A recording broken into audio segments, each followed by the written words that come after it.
You want to just jump in, or Yeah, let's do that.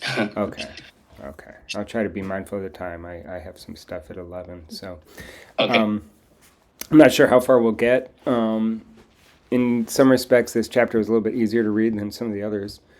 I think. I feel anyway. Yeah. For me, I think the part that took me the longest was the stuff about pain. Oh, really?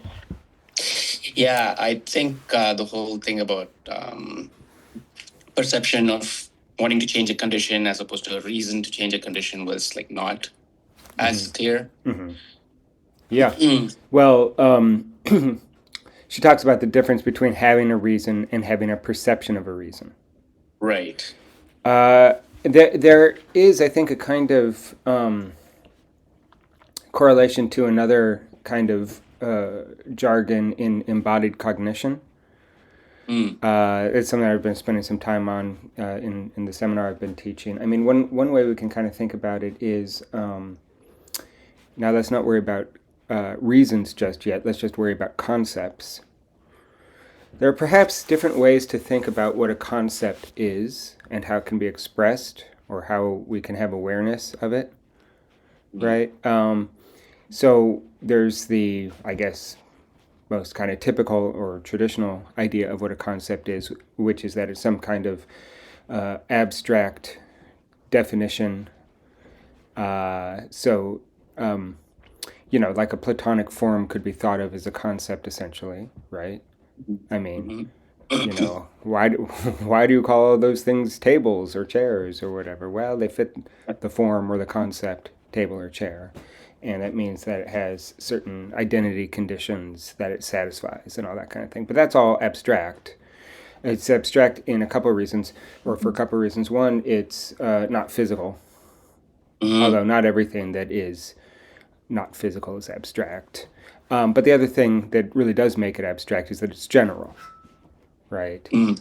That it's something that's supposed to universally apply to anything that fits the definition. Right. Okay, so that's the normal kind of meaning of concept. It's a mental entity of some kind. But there are other ways of thinking about our activities that do basically the same job, but that use the body instead of self conscious reflection. Mm. So, can you think of like what an embodied concept would be?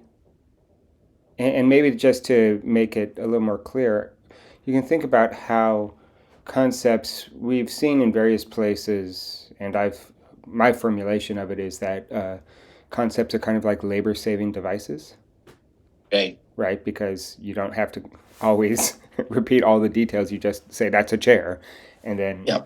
you don't get all the details in the concept, but those details most of the time don't matter for your interests, Yeah. right? All that matters is that you know it's something that you can interact with like a chair, Right. right? So there's a sense in which concepts have that kind of labor saving aspect to it because of their generality, their applicability, and so on. Can you think of ways we use our body that fulfill the same function? Emotion,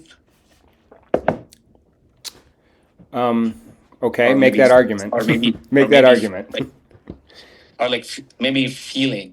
So when you say Okay. embodied, you mean you, it's less of a mental entity and more of like something that you express through your body or something, or you feel it. Is that what embodied means, or? Well, yeah. I mean, it's. Let's presume right now it's some kind of basic distinction. It might not be a deep ontological distinction between minds and bodies, but Mm. that our ways of engaging with the world that we call mental have certain properties that are different from how we engage with the world with our bodies. Mm-hmm. Right. Not that they're completely separate. Obviously, they're going to be implicated with each other. I mean, especially if we're, physicalists or monists, if we don't believe that there is actually a mind body gap. Yeah. So don't worry so much about that. Just what I'm trying to ask is are there ways in which you can save time by Mm-hmm. kind of internalizing to your bodily actions the kind of familiarity with your environment that concepts afford. Because think about it. I mean, concepts, they only work if you already have some familiarity with your environment, right? I Mm-hmm. mean, because essentially, a concept, one way of thinking about how we get a concept, we don't have to worry if this is the right explanation. But I mean, one way that we um, are able to grasp concepts at least and know how to apply them is that we identify certain regularities in our environment, right? Okay. Yeah. So, are Yeah. there ways to um, internalize Mm. regularities in the way you use your body so that you Mm. save time and labor and trouble? Oh, yeah. I mean, if I'm at the stop sign and I see the light go green, then I just step on the gas pedal, and I don't Yeah. have to think. Okay, green Yeah. points In other towards. words, Oh, muscle okay. memory. Yeah, like procedural Yeah. sort of like. But muscle memory, I think, is the most adequate Yeah. word for Yeah. that, right? I mean, Yeah. it's like, Yeah. yeah, I mean, to a certain extent, you know how to play the guitar not just because you have a conceptual understanding of the number of strings and their tunings and how many frets there are and what the Mm. definition of guitar is and what the definition of major scale is and all that Right. stuff. You also can play the guitar because you know through muscle memory what to do, which is to say Yeah. that you're using muscle memory very much in the same way that you use a concept Mm. to save the trouble of constantly relearning your environment, Yeah. right? So Yeah. that's one way of thinking about how, in the case of concepts, you can find an analog on an embodied level that may not even be reflective. Mm-hmm. Here, reflective Mm. meaning that it may not be self conscious, you may not be self aware of every single movement that your fingers are performing when you play the guitar. You don't Yeah. need to because you have the embodied concept. In other words, the muscular facility Right. that you have trained by identifying through your body certain regularities with respect to the guitar, for instance. Yeah. Yeah. Okay. So if you can kind of map that out with respect to concepts, now the question is, can you do it with reasons, Mm. right? And so when she's talking about pain being a perception of a reason, actually a better word I think would be to say that pain is an embodied reason, Mm. right? Mm-hmm. How do you? So I mean, one thing you can think of is like.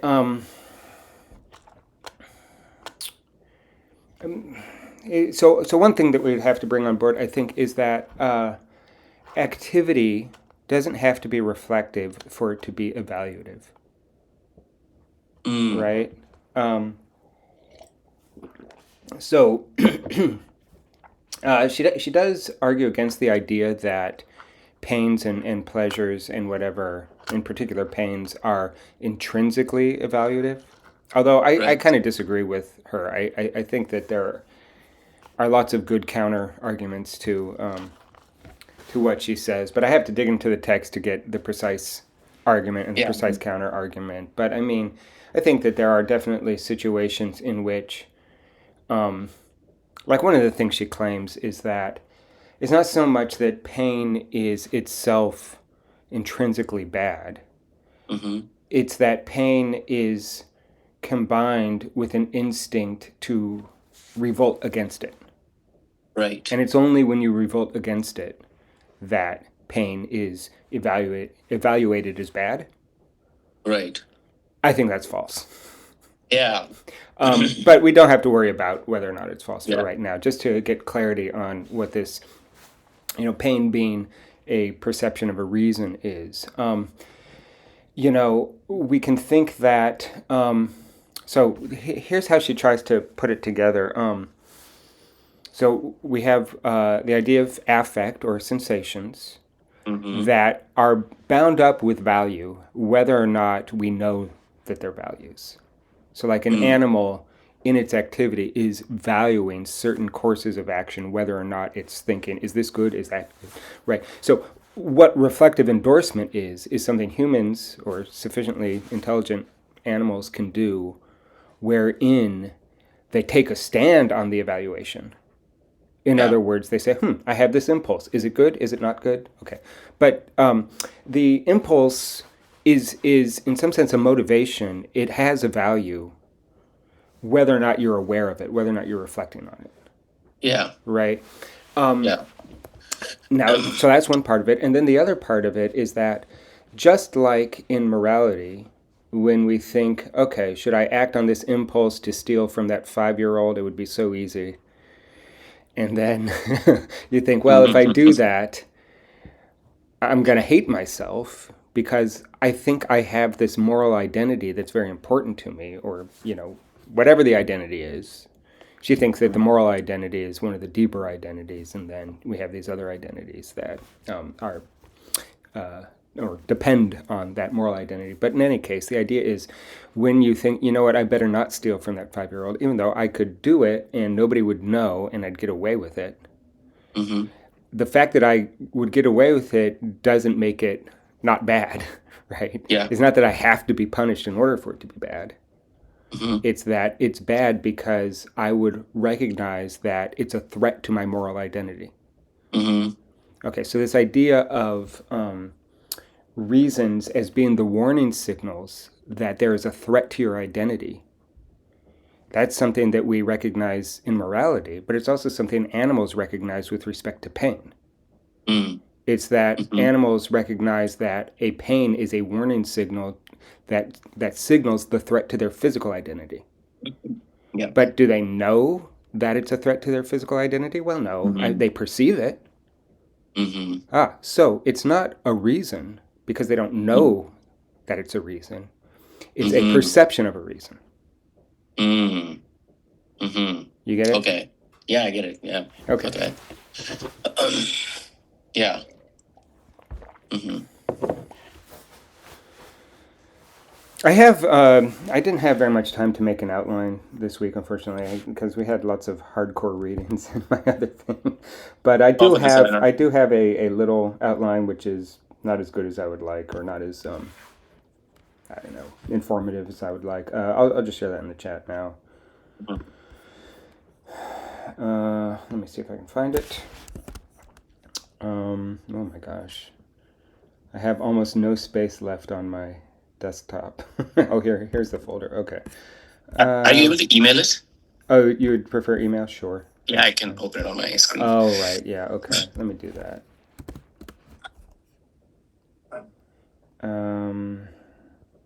Yeah. Let's see. Sandash. Cores 4. Okay, and then let me attach it.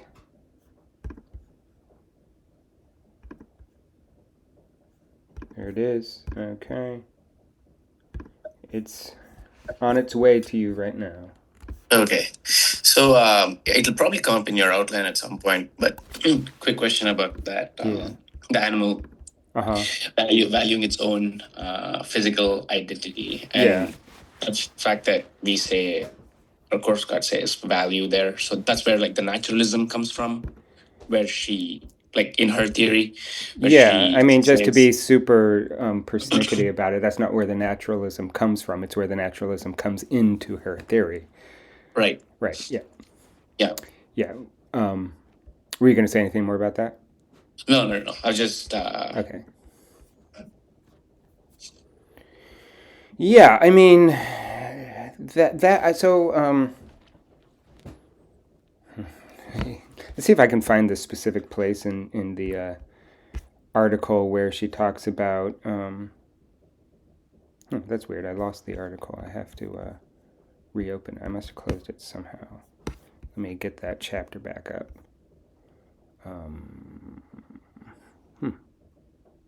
Why is it gone? Oh, that's Word. That's why. 1 second. Sorry about this. Okay, yeah, now I have the article. Yeah, I mean, we might want to question whether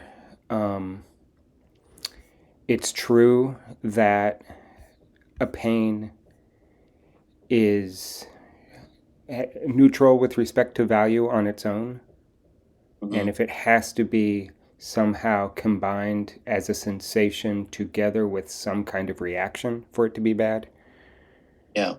I mean, one thing I was thinking is, for instance, that, okay, let's say you have some sensation that causes a reaction, or rather causes an impulse to react in a certain way.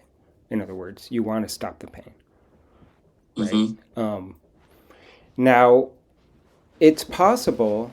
So one of the things she says, I wish I could find the thing directly in the article. I don't remember what page it's on, and it's going to take me a while to find it. But yeah,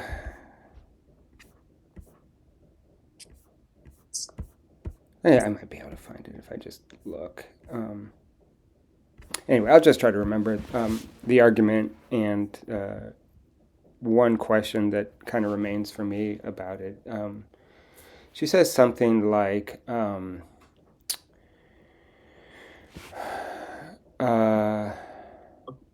no, I need to find exactly how she says it because I'm not quite remembering what it was. I could probably find it in my notes faster. Oh, yeah. Okay. I think I found it. So this is in section 4.3.4, which is page 147 in the book, 147. It's like 162, I think, or 163 of the PDF. Yeah. She says, I'll just read as much as we need to. I'll start from the top. She'll say, a physical pain is not just... So she's saying, okay, here's my theory, and now you're going to object. The reader's going to object. You know, you might reply, a physical pain is not just an impulse to change your condition. It is a sensation of a certain character. And then she says, I'm not denying that when we're in pain, part of what's going on is that we're having a sensation of a certain character. In other words, discomfort or whatever. Yeah. She is, however, denying that the painfulness of pain consists entirely in the character of those sensations. Then she says, the painfulness of pain consists in the fact that these are sensations which we are inclined to fight. And then you may want to ask, the person objecting might want to ask, why are we inclined to fight them if they're not horrible in themselves? In some cases, this is her response, in some cases we're biologically wired this way. Pain could not do its biological job if we were not inclined to fight it. In other words, its biological job is to signal a threat to our physical identity as animals. When nature equipped us with pain, she was giving us a way of taking care of ourselves, but not a reason to take care of ourselves. Why do you thrash? Is it as if you were trying to hurl your body away from itself? And then she says, why do you say as if? Pain really is less horrible if you can curb your inclination to fight it. Pain is less horrible if you can curb your inclination to fight it. That's one sentence that I'm starting to feel like I disagree with. Yeah. This is why it helps in dealing with pain to take a tranquilizer or to lie down. Ask yourself how, if the painfulness of pain rested just in the character of the sensations, how could it help to lie down? If it weren't that the painfulness of pain were really in your reaction or your impulse to react against it. But here's the thing. It could be that we do have an impulse to react against the pain. And it could be that whatever actions we take on account of that impulse make the pain worse. And so maybe not actually acting on the impulse will not make the pain better, but it will just prevent it from getting worse. In which case, the painfulness of pain is really there in the pain and not the reaction. Yeah. Right. And so, yeah, I mean, I don't think it's true. I did once have a friend who kind of believed that, mind over matter or something, that like pain was just an opinion or something, and it's like, I don't think that's true. At least it's not true in my experience. And the a phenomenological theory, which is what this is, a phenomenological theory stands or falls on how well it matches your own experience. Yeah. And if it doesn't match your own experience, it is not a good theory, right? I mean it's different from a logical argument, right? Which you don't have to necessarily consult your experience. But a phenomenological argument, if I'm like, no, that's not right, that's not what I experienced, then I have reason not to accept it. Yeah. So I think that's maybe a bit of a problem. I guess one way that she can get out of that is that she's very careful and she says painfulness of pain does not consist entirely in the Right. character of the sensation. So, okay, yeah, maybe there's a little bit of like how our reaction. But the thing is, like, if our reaction can intensify or can attenuate the pain, that's different from Hmm. saying that the pain is in some sense is caused by, or that our reaction is somehow the source of the painfulness of it, because that's just Yeah. like a second order operation on the painfulness. Right.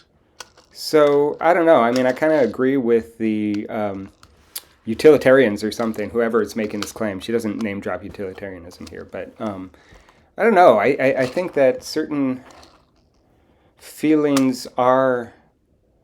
I mean, it's hard to say bad. I don't know. I mean, she does also sort of have a point because there are definitely some situations that are typically fairly complex emotions where one and the same physical sensation can be thought of as good or bad depending on your conceptual context, right? Mm. Like she talks about how you might have a physical sense of exertion, physical exertion, which on its own is neutral. And it could be considered good if you, or satisfying if the thing that you think you are achieving through your physical exertion, you also think you're satisfying, you're achieving it. Yeah. Or it could be considered bad if that sense of exertion is combined with the belief that you can't satisfy the thing you're trying to accomplish. Yeah. But all of that stuff is different from the sensation, and the sensation is neutral, Uh-huh. right? And so the what makes it good or bad is your reasons, your conceptual context, and stuff, right? Yeah. Yeah, okay. Yeah. There are definitely situations like that. I guess the question is whether it's true for every situation, or if there really are like intrinsically bad sensations. Mm. Um, Mm. I don't think that she has conclusively shown that sensations on their own can't be bad. Yeah.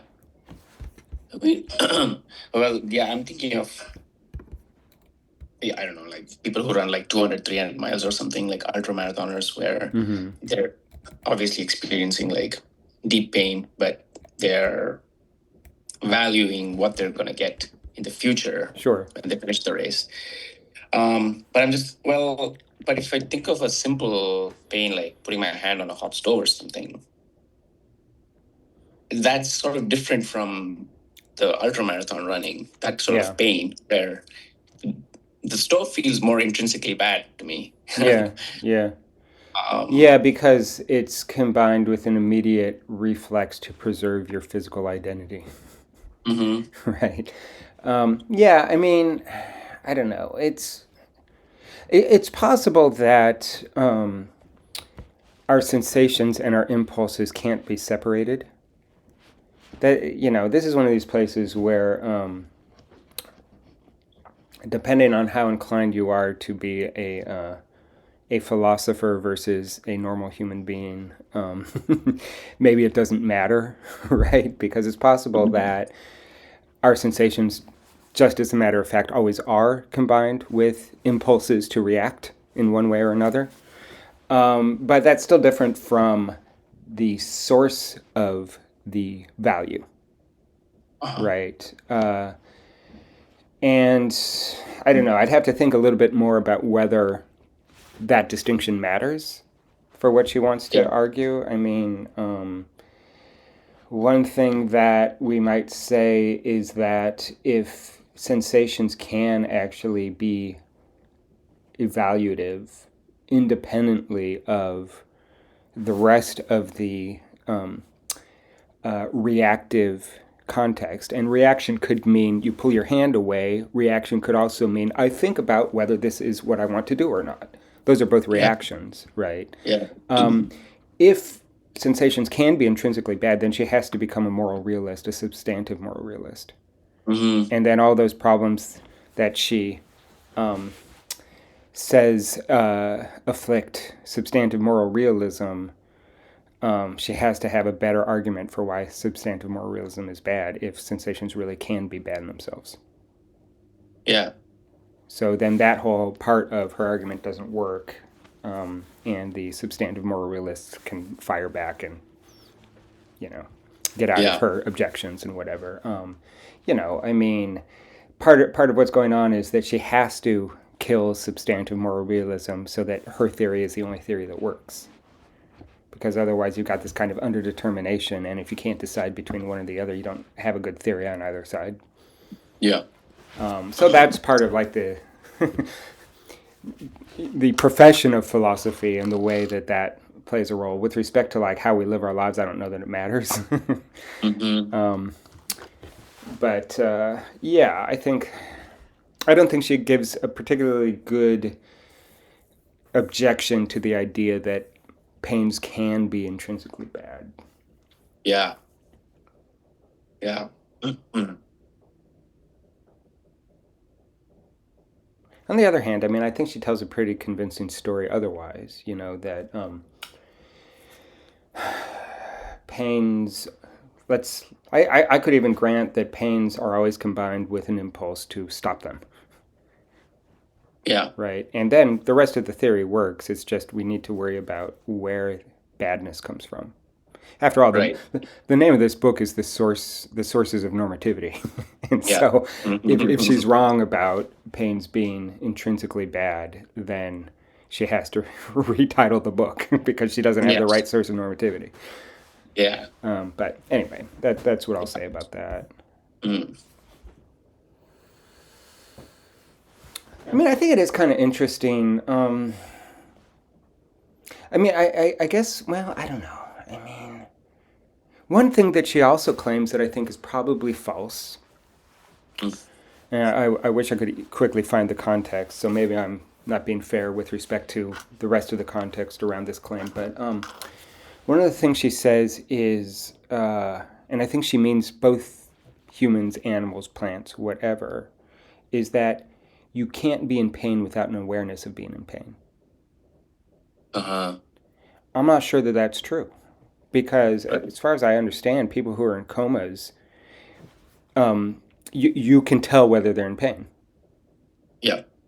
I guess maybe there's a question about whether or not their body is aware, even if they're in a coma. So, I mean, Yeah. maybe you can just beg the question and say, well, if they're alive, they're aware. But Mm-hmm. that's kind of stupid, right? I would want there to be more of a defense of what it means to be aware, because as far as I understand empirically, it's generally believed that people in comas still react to pains. Mm-hmm. So I guess a plant is aware of its pain in some very loose sense, maybe, although I don't think that she wants to claim that because she wants to Yeah. at least be a vegetarian. Yeah. Right? So that seems like a bit of a problem, too. Yes. Yeah. Um, Mm-hmm. yeah, well, anyway. But it is kind of interesting. I mean, how much can we control our pains with respect to our beliefs about them, right? Or our ability to control our impulses, right? Yeah. Does a pain hurt less if you curb your impulse to do something about it? Mm-hmm. What do you think? Yeah. I mean, I was thinking of the she brings up the Buddhist philosophy of Mm-hmm. you could just curb pain by not reacting and just accepting it. And Mm-hmm. but no, I feel like um, it is combined with sensation and reaction, and I'm also trying to think, I'm probably biased because I have a very early memory of, um, I don't know how old I was, probably 8 years old, maybe, I don't know, being at the dentist. And for some reason, so I was getting a filling in my tooth, I think I had a cavity or something. And this is my memory anyway, and I might be remembering it incorrectly, but uh, for whatever reason, I don't think they gave me an anesthetic. mm, And instead, what they did was give me some headphones and let me listen to an audio book of the little train that could. You know that story? The little no, train that could. I don't remember exactly how the story goes. It's a famous children's story in America anyway. It's like a train that's trying to go up a hill, and it's like, I think I can, and then it fails, and it keeps trying, and then it finally succeeds, or something like that. Some stupid story like that. But what I remember is being very aware that they were trying to distract me, but like the pain was horrible. mm, And so like that's a very early memory that I've got. I wonder how much like that plays a role in my unwillingness to accept this argument. yeah, yeah, I mean, yeah, maybe it's possible for some people. I don't think it's possible for everybody, but she needs a universal argument. So yeah. I don't know. So when a plant or like an animal, we see it like reacting pain. Um, is that what pain looks like just from the outside? And maybe it's not Mm-hmm. what it actually is in, Mm-hmm. Mm-hmm. internally. Mm-hmm. So I'm just Yeah. thinking of like expressions or something, like when we go like boo or like ugh or something. Mm-hmm. Sure. Those are right. From the outside, they look like a fact, not a Yeah. value, perhaps, or not a reason. So Yeah. she does seem to think that reasons are intrinsically tied to value, right? Because like think about the reflective endorsement situation. You're always asking, should I do this? Should I not? Is it good? Is it not?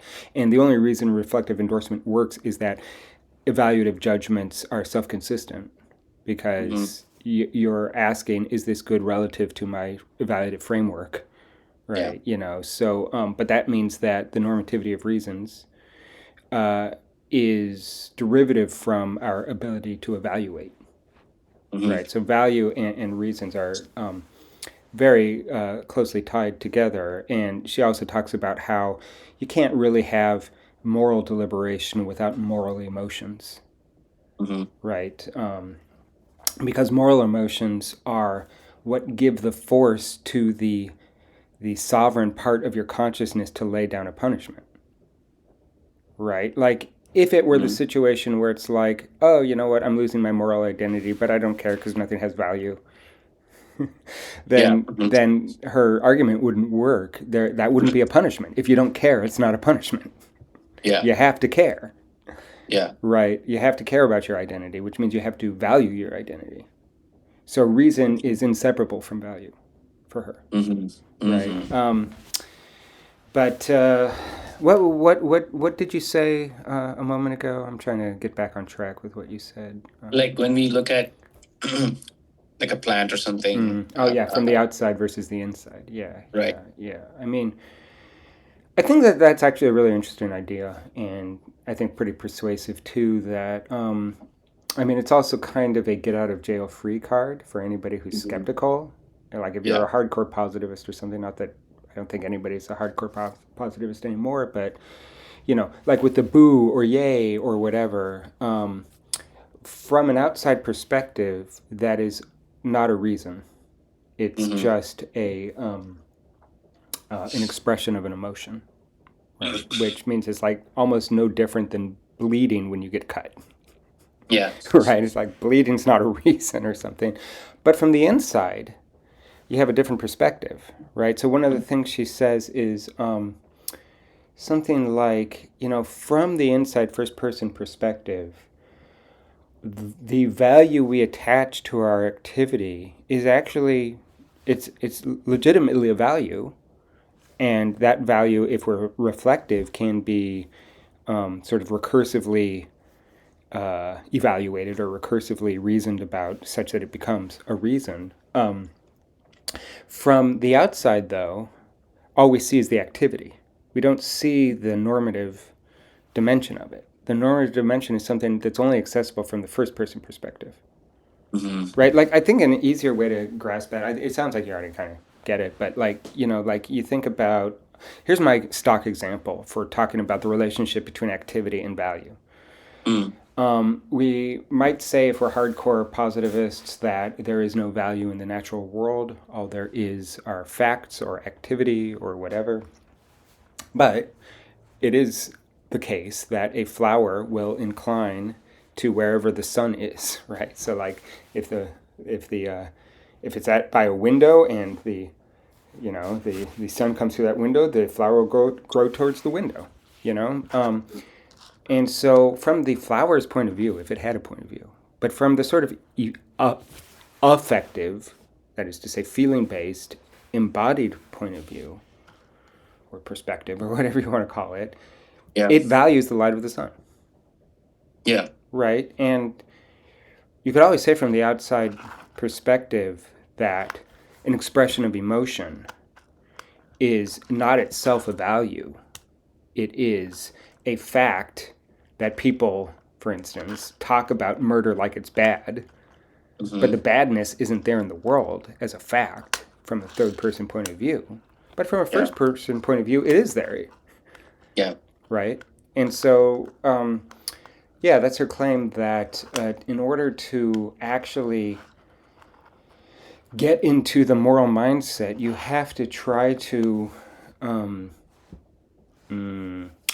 don't want to say imagine the other person's first person point of view, because actually what she thinks is that feelings and cries and thoughts, reasons, and meanings are all public. Yeah. They're not private. So we don't have the problem of this externalist picture if we think that reasons or feelings or whatever are completely private and we have no access to them whatsoever.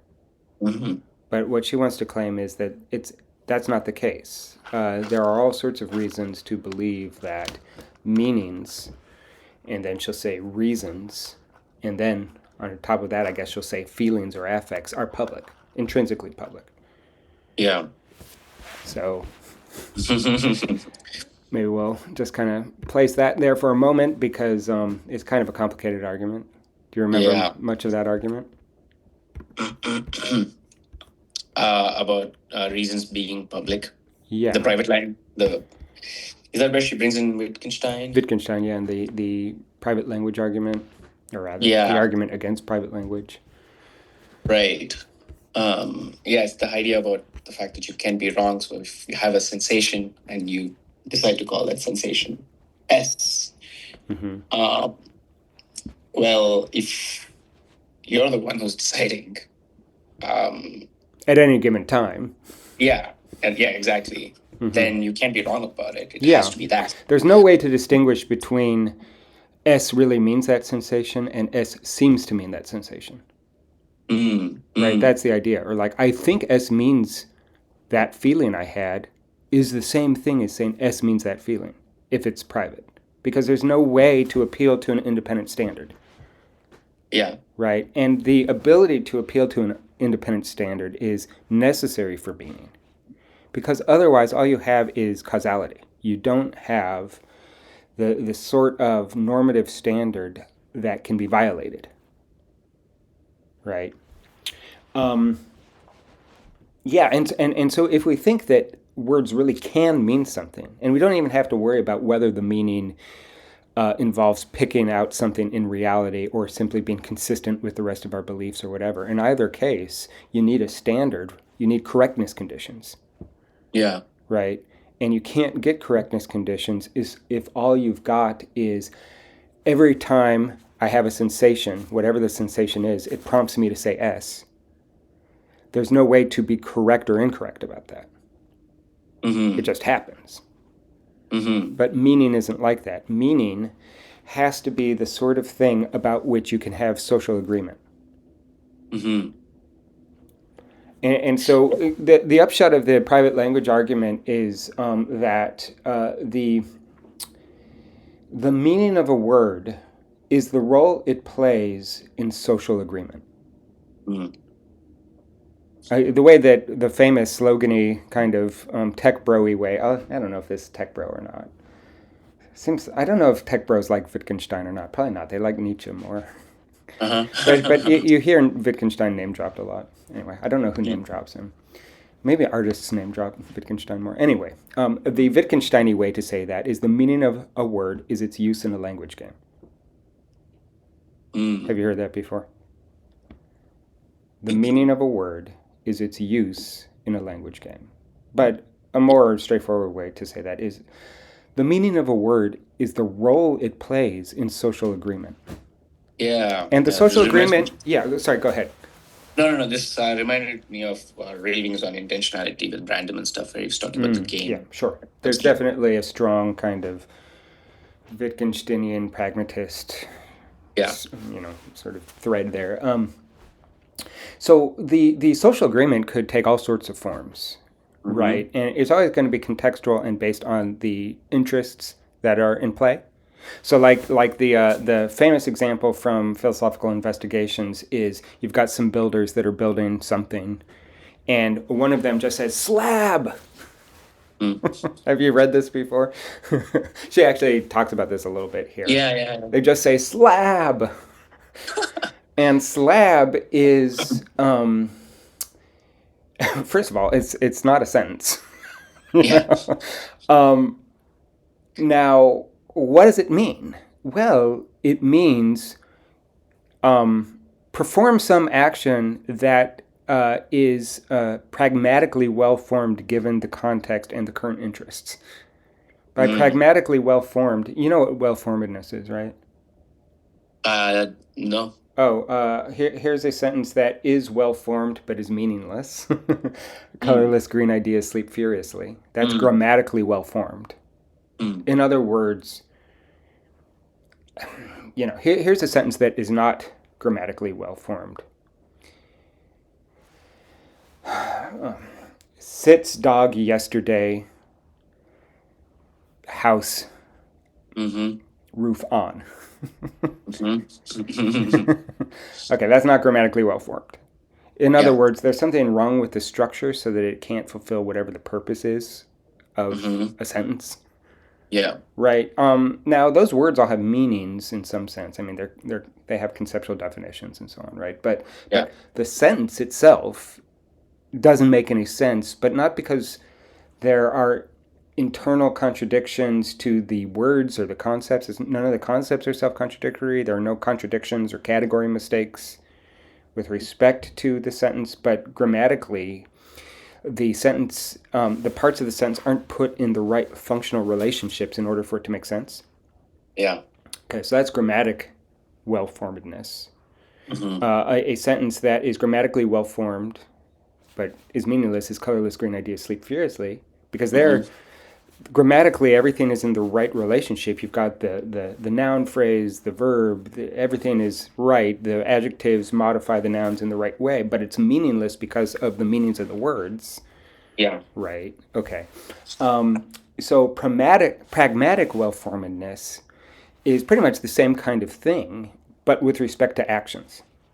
Mm. So something is pragmatically well-formed if the function of the action fits in this network of functions and purposes and interests. If it Mm. fulfills its purpose, essentially, Mm. is to say that it's pragmatically well formed. So, for instance, if here's a situation where a given choice of logical system would not be pragmatically well formed. Mm. If I am trying to get a candy bar out of a vending machine and I put in my money and then the candy bar falls down and then I start worrying about whether I should apply uh, um, dialetheic logic. Remember Graham Priest and dialectic logic? Yeah, And then I yeah, start yeah. wondering, well, wait a minute, can I be sure that the candy bar only fell down? Maybe it both fell down, it didn't fall down. Yeah. The choice of logical system there is not pragmatically well formed. There might not be a logical problem. I mean, it's possible to reason about it that way, I guess. It's just reason about it that way doesn't get you what you want, Yeah. right? And so when we say in the language game, if I just say slab, the meaning of that word, actually, the meaning of the word is kind of irrelevant, right? It's not that we know slab because when we were children, our parents pointed at some big piece of rock and said slab, right?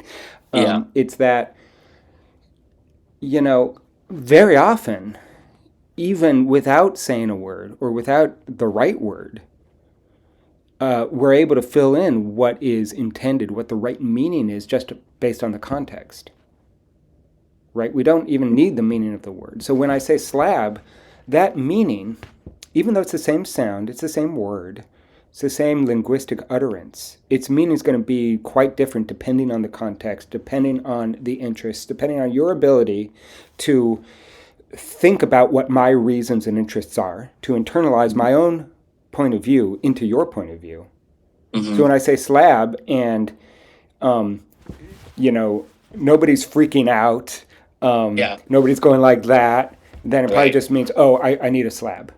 But if people are doing that, then it means run because the slab's going to fall on you or something, Yeah. right? Yeah. But not because the meanings of the words or the grammatical construction, the logic of the utterance gives us that meaning. It's all the activity, the context, the Yeah. pragmatic context. Yeah. So that would be one example of the meaning of a word or the meaning of an utterance being the role it plays in social agreement. Hmm. If I say slab because I need a slab, and then you go to lunch, I'm going to think, what an asshole. Yeah. Because I didn't achieve the interests that I was aiming for in making that sound, essentially, Hmm. right? Yeah. Yeah, okay. But there are all sorts of other social agreements, right? Like, I mean, getting a university degree is a social agreement. And the various things that we mean by saying that someone, or like turning 18 in the United States, is a social agreement, Hmm. right? And so when I say that this person is an adult or not, it's not because of the definition of the word, except that the definition of the word uh, incorporates social agreement, right? Yeah. But what what makes the sentence true, that person is now an adult, is a fact of social convention, right? Hmm. That there are certain things that we can expect from this person, and there are certain liberties they have, but then there are also certain expectations that we have, right? All of that is social agreement. Yeah. So the idea with the private language argument, or the argument Hmm. against private language, is that because it's possible to get social agreement wrong, like when Hmm. I said slab, but the guy went to lunch, Right. meaning can't be causal, right? Meaning Hmm. can't just be that when something happens, I say something, or when I use a word, it automatically causes some effect. Mm. Meaning intrinsically has this capacity for violation, Yeah. right? So that's the private language argument. And then Yeah. she wants to extend that to reasons, which Hmm. actually is a pretty easy move to make, right? Because I'm almost surprised that she spends very much time on this. But Yeah. the idea is that, you know, reasons too involve the capacity to get things wrong or get things Yeah. right. One of the things she says, which I think is really interesting, and I think I might want to, been thinking about seeing if I could spin this off into an article or something. But one Mm. of the things she says is because of the public nature of meanings and the public nature of reasons, which, as I tried to say a moment ago, involves our ability to make someone else's first-person perspective part of our own first-person perspective. Mm-hmm. She says that when you hear your language being spoken, and in particular when it's directed at you, although she doesn't say that, but it's even stronger when it's directed at you. But in any case, when you hear your own language spoken, you can't just treat it as noise. Yeah. And this is a phenomenon I have talked about many, many times in my various classes. You know about reduced listening, Musikkraft, Uh, and reduced yes. listening, right? One thing that's fairly clear is that it's like impossible to do reduced listening on your native language. In a native language? Uh-huh. Right. I mean, you can warp the native language enough that it's not really recognizable as your native language, where you can't really hear what they're saying. But as long as Mm-hmm. it's clear enough that you can make out the words and whatever, like it's impossible not to hear it in terms of its meaning. Yeah. The only thing you can do to kind of bring about a reduced listening approach to your native language is to do semantic satiation. You know, Mm-hmm. like Diana Deutsch or Steve Reich come out, where you just take the same phrase and repeat it over and over and over and over and over again, such that you then stop listening in terms of its meaning, but just start paying attention to its sonic characteristics. Right. Right? That can happen. Now, one of the things that's interesting about what Korsgaard's claiming is that our inability to hear someone else's words as mere noise has ethical implications. Mm. Right? Because what she wants to say is because of the public nature of language, the fact that language its meaning is just the way it's used in social agreement in a kind of public interaction, a public cooperation to achieve mutual interests and that kind of thing, right? Mm-hmm. She doesn't really give much of an argument. She just kind of claims it's a phenomenological fact, which is true. I think it is a phenomenological fact. I don't know how to exactly connect the idea that language is public intrinsically to the phenomenological claim that you can't not understand your native language. Yeah. But it seems like it's true. But the thing is that it's connected to this ethical implication, which the way that she says it is that because you can't understand, because you can't not understand your native language, whenever someone says something to you, it has this automatic right to be heard. Mm-hmm. Which means that if someone says, "Hey, buddy, can you give me $1?" you can't just treat that as like the wind in an Yeah. alleyway. You have to like somehow react to it. Yeah. And it might be that you ignore the person, but as she says, you can't go on just as you did before. And then she says, Yeah. well, you can go on all right, but not just as before. Yeah. That's a really nice linguistic move. Yeah. I really like that. The idea being that now I'm willfully ignoring the person. Right. You know, and I was thinking about it in terms. So she talks about how, you know, in an ethical situation, when somebody addresses you, they have an automatic right to be heard. And then I was thinking, does that only count when the person is addressing you respectfully? Mm. If someone addresses you disrespectfully, do they have an automatic right to be heard? Mm. I have my answer. What's your answer? So, like, I'm walking on the street and someone's like, "Hey, asshole, Mm-hmm. give me $1." Yeah, I guess so. Maybe that would work. I don't know. Hmm. I don't know. No. Yeah. Yeah. I feel like I would still be obligated. Yeah, I do too. And the way I was thinking about it is like cat calls, right? Ah. Like I don't experience this because I'm not female, but you know, like a lot of women do have Yeah. to deal with that. A cat call is incredibly disrespectful, but you can't Yes. just treat it the same way as you would a bird call or some squeaky tire somewhere, right? It's an assault on you, right? Mm-hmm. And which means that you are reacting to it. Now, you can't willfully disregard it. It's hard to disregard it. It takes effort, Yeah. right? So I think even if it's disrespectful, Yeah. any kind of any kind of human address Mm-hmm.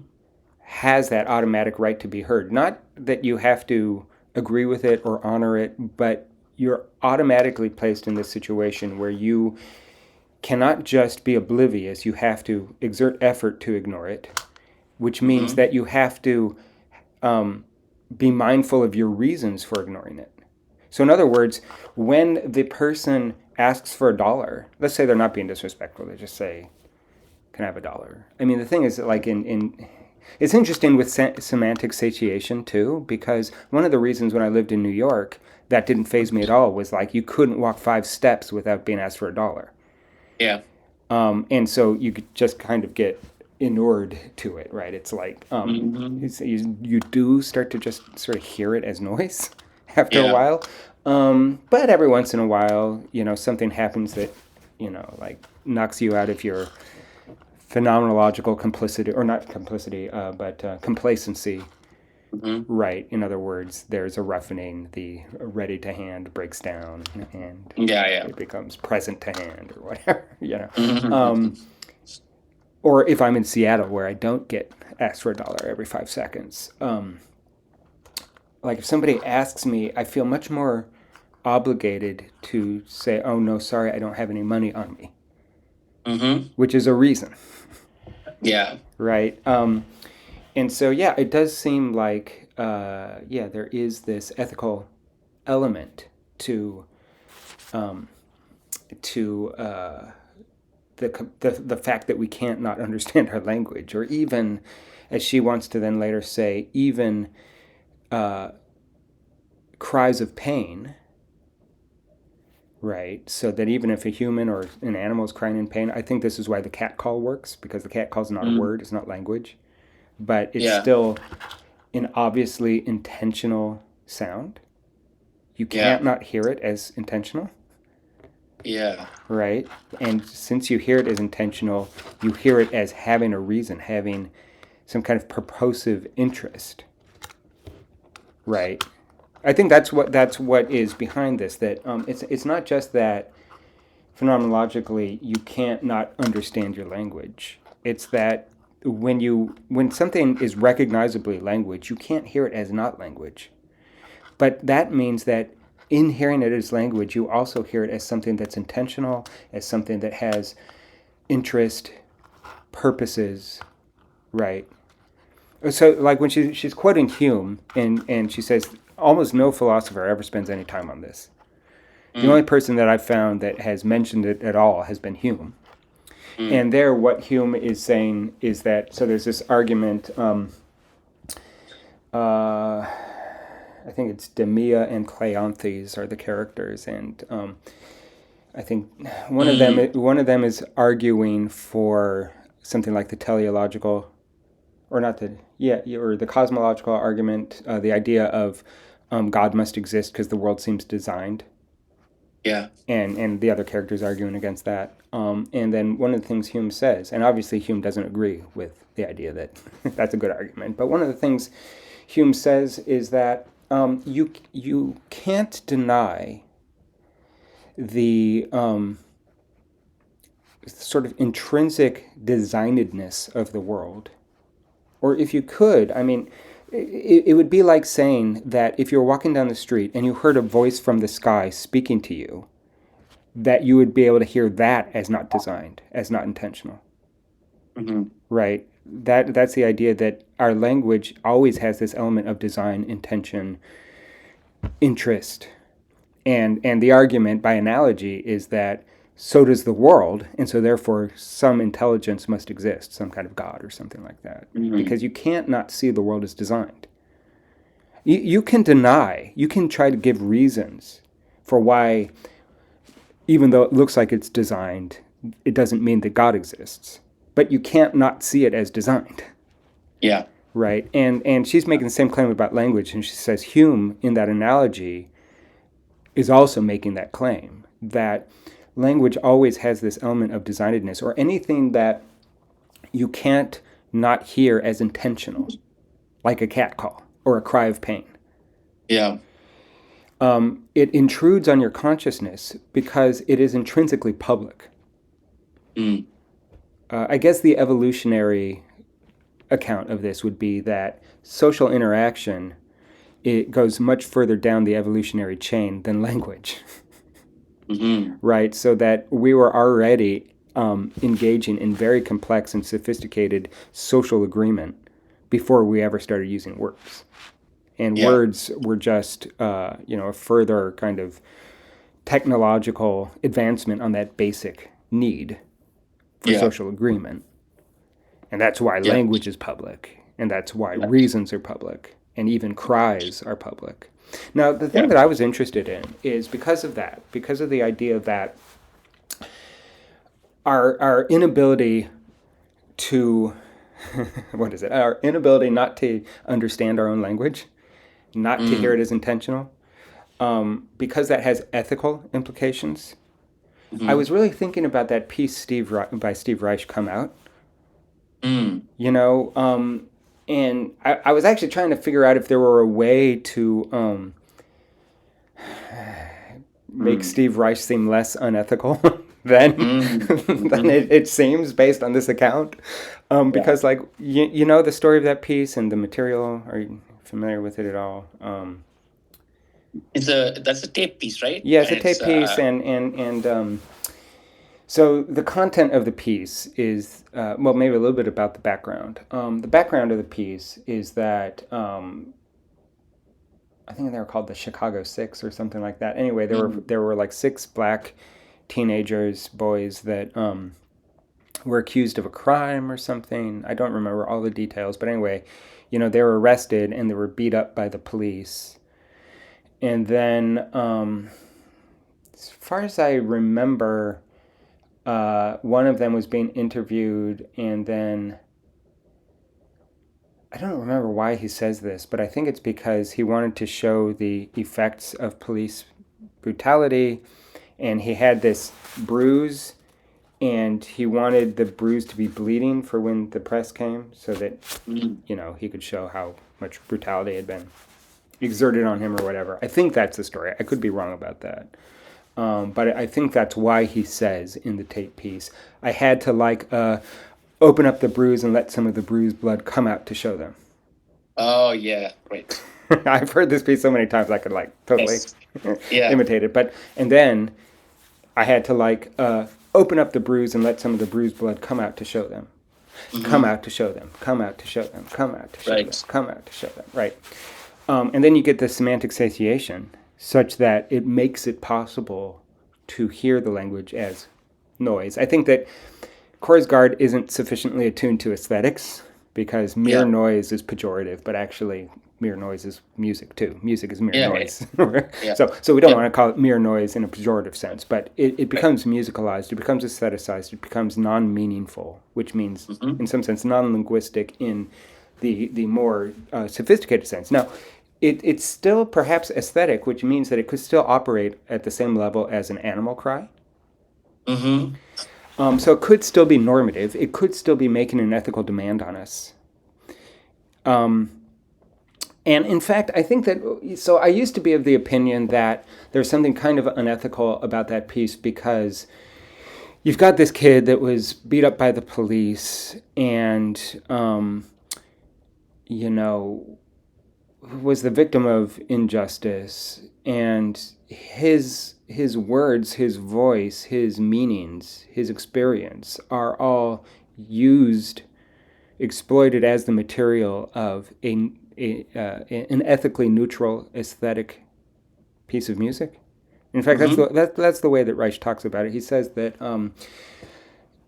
"Come Out" is not really a political piece. Mm. It seems kind of crazy, but he does say that, and then he says, or if it is a political piece, it only works as a political piece because it first works as an artwork. If Mm. it weren't a good artwork, it would be useless as a political statement. Mm. So okay, that's not so horrible, right? Although he also has like Reich has a long history of like making fairly blithe and dismissive comments about civil rights and that kind of thing. Although on the other hand, that piece was, I guess, commissioned as part of a benefit to help pay the legal costs for defending these people, and so you know. But in any case, one thing that Reich sets up is this conflict between aesthetic value and moral value. Mm-hmm. Either it's a conflict, or they're completely separable. In other Mm-hmm. words, not only are they completely separable, but when they're brought together, uh, ethical value is always parasitic on aesthetic value. Yeah. Right. In other words, it can't be ethically good if it's not aesthetically good.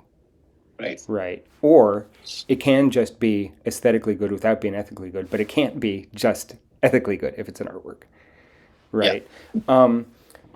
And so there is this sense that he is kind of reducing this person and their story and their experience and their victimhood and so on to his aesthetic purposes, which aren't ethical at all, which is to say he's kind of Mm-hmm. exploiting this person. So there's Yeah. that side of it. And I used to think, this is most strongly expressed in the fact that you go from a statement about being the victim of political violence to something like an immersive sound bath. However, I don't think that immersive sound bath is a very good description of what you actually get in that piece. And so I changed my mind about that because actually there's always this kind of roughness to the sound. Mm. It doesn't really sound like a new age sound bath. It sounds like there's always, in the quality of the recording, the timbre of the recording, in the rhythm of the voice, there's always a kind of like Uh, punch to the rhythm. Da da da da yeah. da da da da da da da da, Yeah. right? And it's hard to say that it's just like this immersive sound bath that you can just like do your whatever, like yoga to or whatever, if you're Yeah. your Mm-hmm. Capitol Hill yoga or something, I don't know. Yeah. Yeah. Yeah. So yeah, there is a kind of roughness that still kind of has this sense of unease about it. So maybe you could say that it still has this kind of ethical imperative because it's recognizable, one, as intentional, and two, as uncomfortable on some level, Mm-hmm. right? There's a Mm-hmm. kind of grain or a kind of scratchiness to the timbre and so on.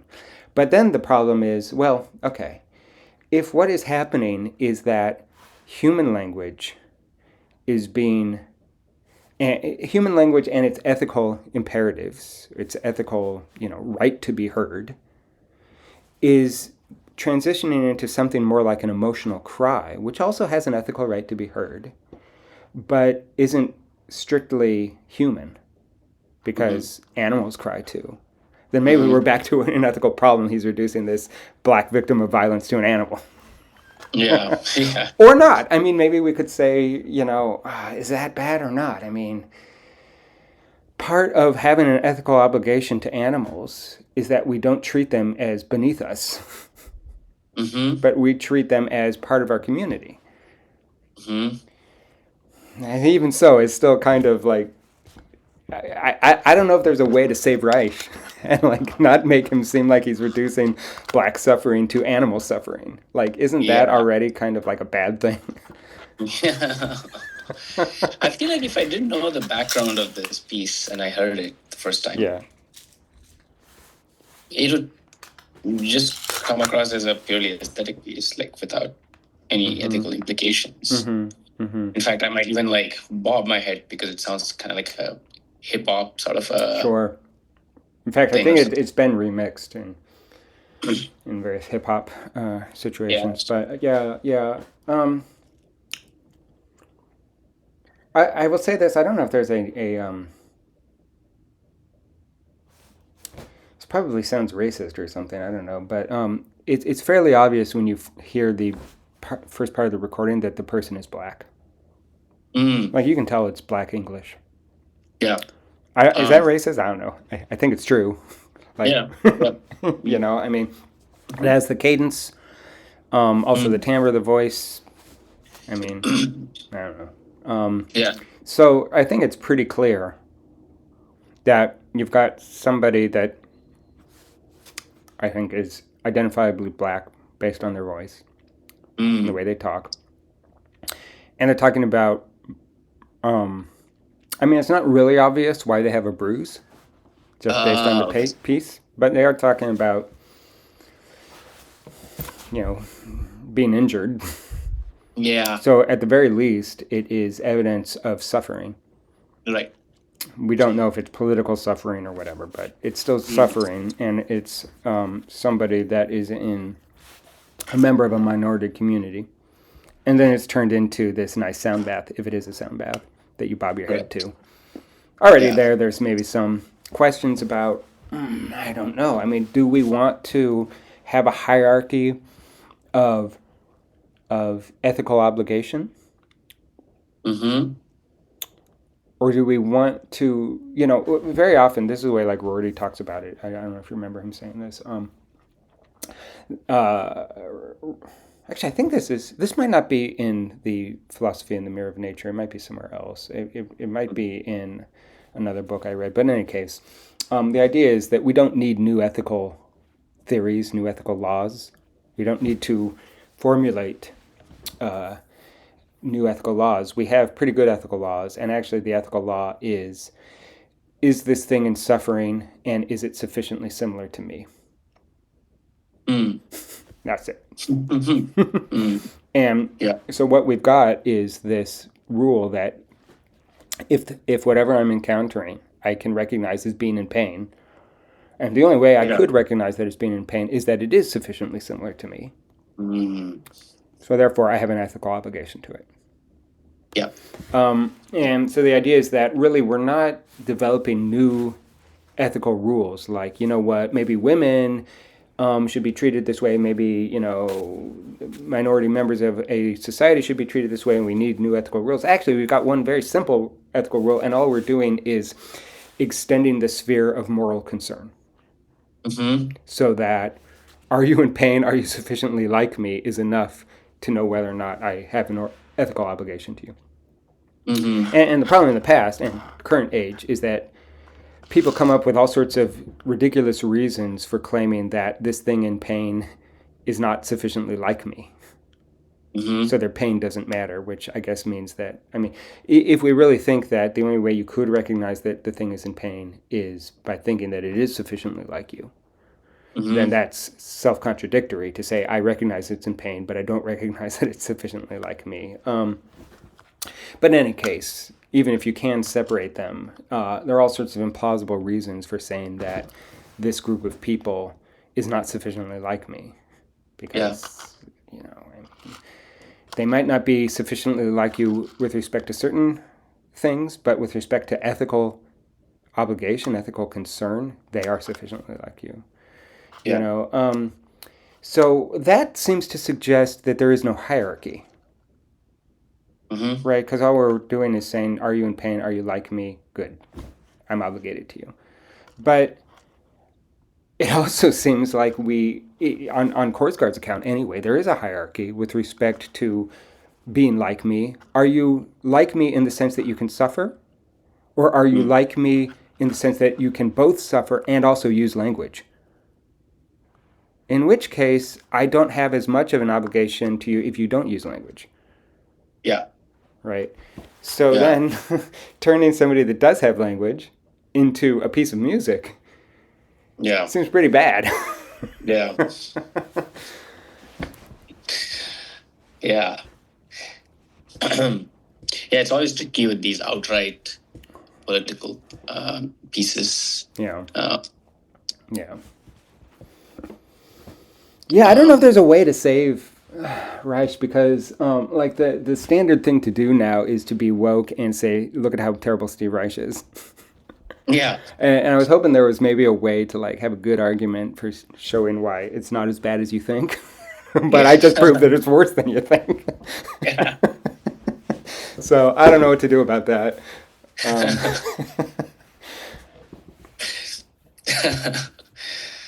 Yeah. Um, so when did this whole I feel like as philosophers I've, I don't know, that maybe just made everything complicated by talking about pain and then talking about painfulness of pain, like separating the two. Is that, I mean, it's just like a historical question, I guess, but. Well, talking about the painfulness of pain, that's her specific formulation of it. Not everybody talks about it that way. The painfulness of pain is just the idea that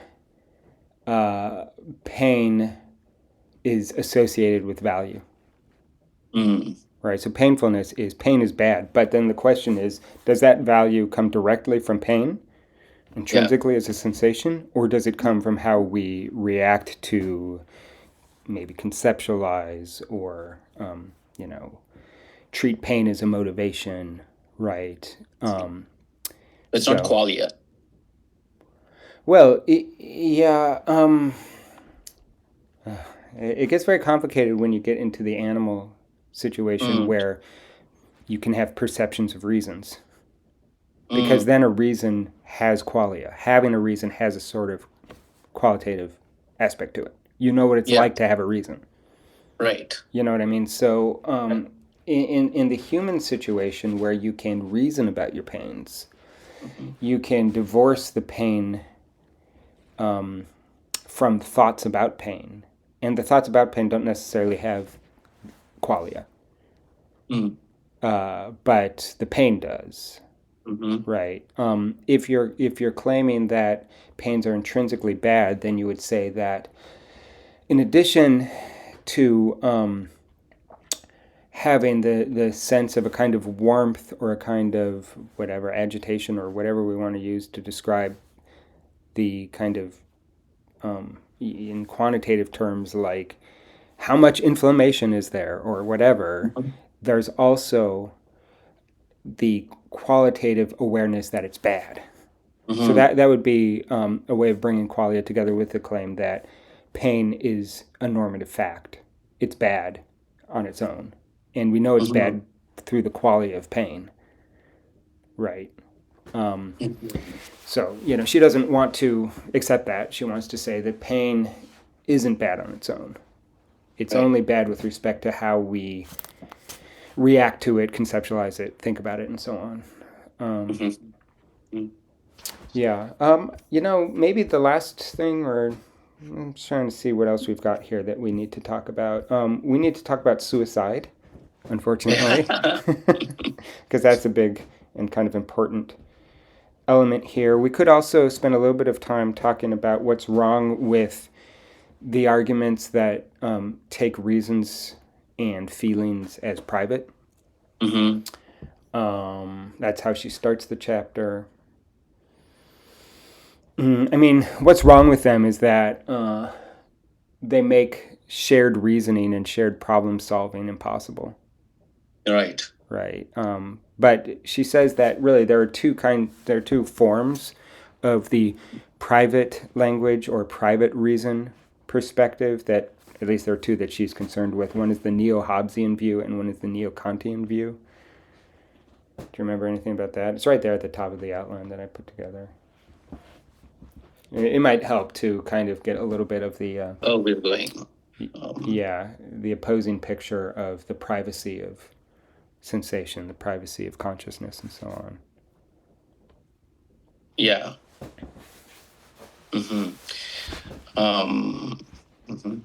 Right. So, I'm just thinking of like in terms of an example to maybe sum up both. If one person is saying like, let's say reasons are private, and one person saying pineapple belongs on pizza, and the other person saying pineapple does not belong on pizza, and they just keep saying that back and forth. There's just, there's nothing to that argument, because like each of them have their own reasons, but there's no like shared, there's no like why I think, pineapple shouldn't belong on pizza, and they're just expressing their own private reasons. So I feel like there's no like cooperation there. Yeah, well, that's true. I mean, it kind of begs the question, though, to say that because, for one thing, it doesn't necessarily mean in that particular example that you could never have agreement, right, with Mhm. private reasons. You can have agreement on the private reason perspective. But I guess it does depend on what we mean by agreement, if the agreement is just conventional or superficial, or if it's deep, right? I mean, in your example, it's almost sort of like neither of them could really call what they're saying reasons. Mm. Right. Like the public language argument would say something like, well, when I give a reason, what I mean by my reason is I want you to um, take on my perspective. Mm-hmm. Right. So when she's talking about the person being tortured, Mm-hmm. and she says, look, let's say you're getting tortured, and then you ask the person who's torturing you, how would you like it if someone was doing this to you? Mm-hmm. Now, on the private language or private reason perspective, it would be possible to simply ignore that, or even if you kind of understand what they're saying, all you would be able to do is say, "Well, I know what that would mean for me, but I have no idea what it means for them." Mm-hmm. Right? Mm-hmm. Um, but if you are actually able to take on the other person's perspective, you can't actually ignore what they're saying. Yeah. Right? That's the idea. And so, we could just look at the neo-Hobbesian view and the neo-Kantian view to make that more Mm-hmm. clear. The neo-Hobbesian view is basically the idea that morality, or rational norms, rather, rational norms are ultimately about self-interest. Right? And you Mm-hmm. can think about like the state of nature, how everybody's at war with each other. Well, why do we stop going to war, and why do we start engaging in social cooperation, social agreement? Well, because if we don't, we're not going to achieve our own interests, because we're constantly going to be uh, uh, we're going to be threatened with our non-existence, people killing us and destroying us and so Mm-hmm. on, right? So Mm-hmm. so cooperation is ultimately self-interested. Mm-hmm. That's the idea. Yeah. And that moral behavior is just a kind of strategy to preserve our self-interests. Mhm. Right. The Kantian view is that our reasons stem from our awareness of our own humanity, Right. right? And so, because our humanity involves that kind of autonomous self-consistency, to be human is to have reasons. But the Mm. thing is that on the neo-Kantian view, that what she says, anyways, that doesn't go far enough to help us make the argument that because my humanity gives me reasons for acting in a certain way, and your humanity gives you reasons for acting in a certain way, that my humanity is a Matters. reason for you, and your humanity is a reason for me. Right. Right? So it's kind of stuck. Even though it's still sort of general and talking about humanity, we still want to know, what do you mean by humanity? Maybe humanity means something different for me, or even if it means the Mm. same thing, maybe the way that it commands a sort of consistency is different for you or something. Why should the consistency that my humanity commands for me be also a command to you? Mm. Right? That's the problem. And Yeah. so there's still this rift between self and other, even on Yeah. the neo-Kantian view. And so, the problem is that both views assume that reasons are private mental entities. Mm-hmm. It's a way of building up society atomically, right? We've talked about this before in multiple sessions where, social contract theory, Hobbes, Locke, you can talk about Kant too, although Kant tries to bridge the gap between self and other in various ways. But social contract theory is essentially an atomic theory of society, and the social atom is the individual person. Mm. And so, what a relationship is some sort of second order property of two fundamentally social atoms, individuals. Self-interested Yeah, individuals. self-interested. This is a logical thing where it holds that. You know how we've talked about with like process ontology versus substance ontology, Mm-hmm. that on substance ontology, if you want to talk about a relationship, you first have to posit the things that are in a relationship. Right. But on process ontology, you can say, well, anything, any entity that exists, you can always describe as the result of a process. Mm-hmm. Right. And this is the same thing, but now with respect to morality, society, and so on. Is Mm-hmm. society a higher order relationship between two self interested individuals? Or is every person that exists and their identity the product of a social relationship?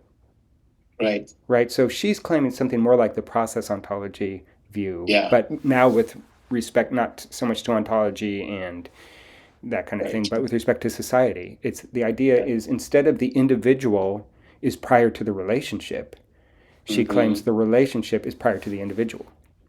Yeah. Individuals only have meaning, only have identity because there's a relationship in place first. Right. Right. So that's the claim, and that's kind of an axiomatic claim. I don't know that you can point to evidence that might support it, but in terms of like having a knockdown logical argument, I'm not sure that you can come up with one. You kind of have to just take a stand one way or the other. What comes first, individuals or relationships? Mm. Right? And this perspective, and Wittgenstein in the private language argument, and Hegel and Kant to a degree, Yeah. take the perspective that what is fundamental is the relationship, not the individual. Yeah. Right. Yes. So yeah, because I mean, among other things, we see all sorts of evidence. I mean, it's like a transcendental argument, basically, right? The transcendental argument. You remember what a transcendental argument is, right? Why don't you tell me? So it's always good to stay in practice with defining these kind of The things. Khan. Yeah, what's a transcendental argument? What is the form of a transcendental argument? Let's see. I'm I'm thinking of the Copernican revolution, Yeah, yeah. right? And it comes from there uh, that the mind is structured, or the world is structured based on how the mind, Yeah. or the mind structures the world. Rather, I'll just say it that way. Okay. Right? You're a little too specific to Kant right now. We want to be more general. Mm-hmm. It has everything to do with this Mm-hmm. thing that I was describing in terms of how you build up a system or Mm. how you start from the system that's already in place and infer what must be in place for the system to exist. Mm. So you see the difference in direction. So on one level, I might try to build up a system atomically. Say, well, I need this, and I need this, and I need this, and this. And then when Yeah. you get everything right, then you've got the system. Yeah. And so you posit axiomatically that what you need first are the atoms. Yeah. A transcendental argument goes the exact opposite direction. Mm. It says, let's take some phenomenon that we all agree exists. In Kant's case, it's experience. Everybody knows they're experiencing. Then the question is, well, how's that possible? We need an analysis. We need to break down experience into, in Kant's case, intuition, the categories of the understanding, all this stuff, which are the building blocks, the conditions of possibility for experience. But Mm-hmm. notice that the argument started by asserting nobody denies we have experience. So you're Right. starting with the thing that you want to build up. But instead of building it up, you're starting with that as the basic fact and working down to the axioms. Mm. Mm. That is a transcendental argument. Right. So is that deduction? Is that deduction? Well, not exactly. Sort of. Okay. He calls it Okay. deduction. However, I don't know. And this is fairly esoteric, but the thing about the way that Kant uses the word deduction in like the transcendental deduction of the categories is not the same thing we mean by deduction, where you, for instance, have an analytic definition. You sort of analyze what follows necessarily and so on. The way that Kant uses deduction is an 18th century use of this word, which means the establishment of a right to a claim. Mm. So, for instance, let's say that there is a court battle over who owns a certain piece of land.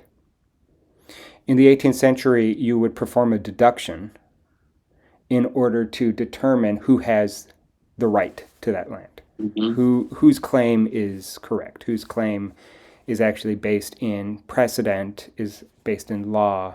But the thing is that precedent isn't deductive in the sense of an analytic argument or an analytic judgment, right? It's Mm-hmm. simply establishing um, uh, why we are entitled to make this claim.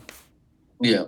So it's talking a little bit more about entitlement and less about, like mathematical certainty, Mm. right? Mm. One of the Yeah. reasons that that's kind of useful is that thinking that way enables you to have a logical analysis of something that might just be a contingent evolutionary adaptation.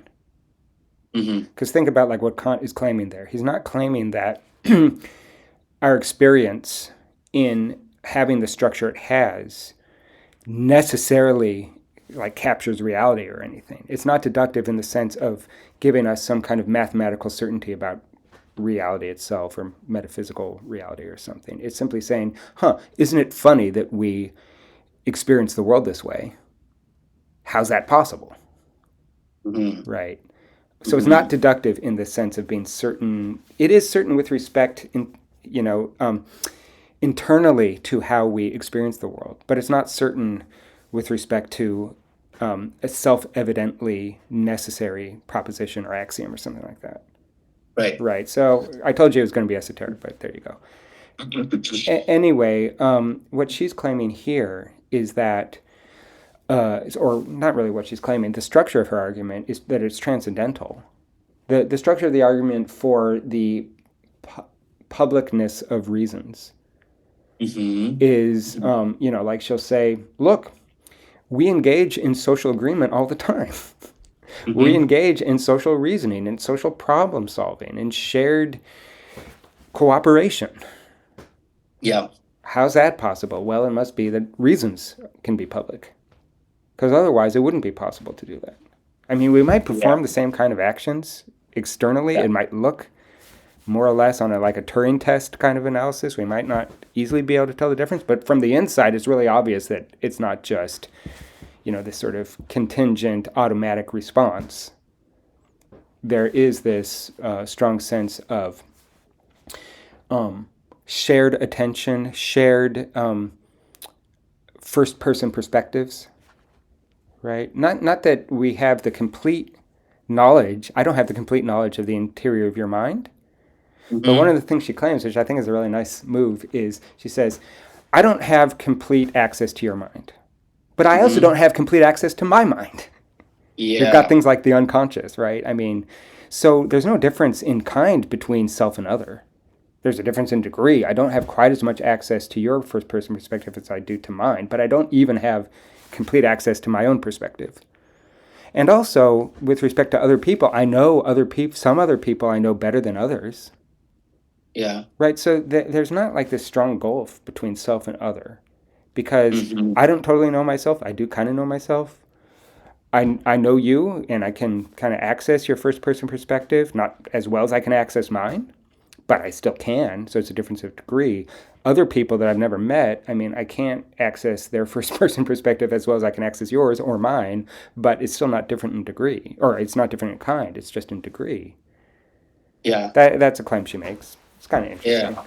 Yeah. She says that consciousness is not internally luminous, and Exactly. Yeah. was I forget what chapter it was where this idea of transparency comes up with consciousness.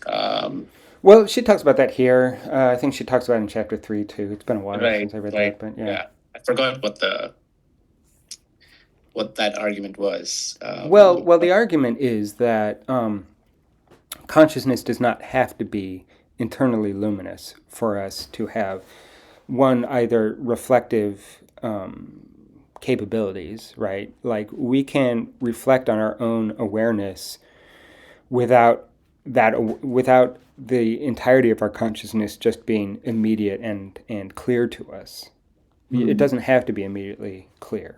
All Mhm. that it has to be is accessible at all, Yeah. right?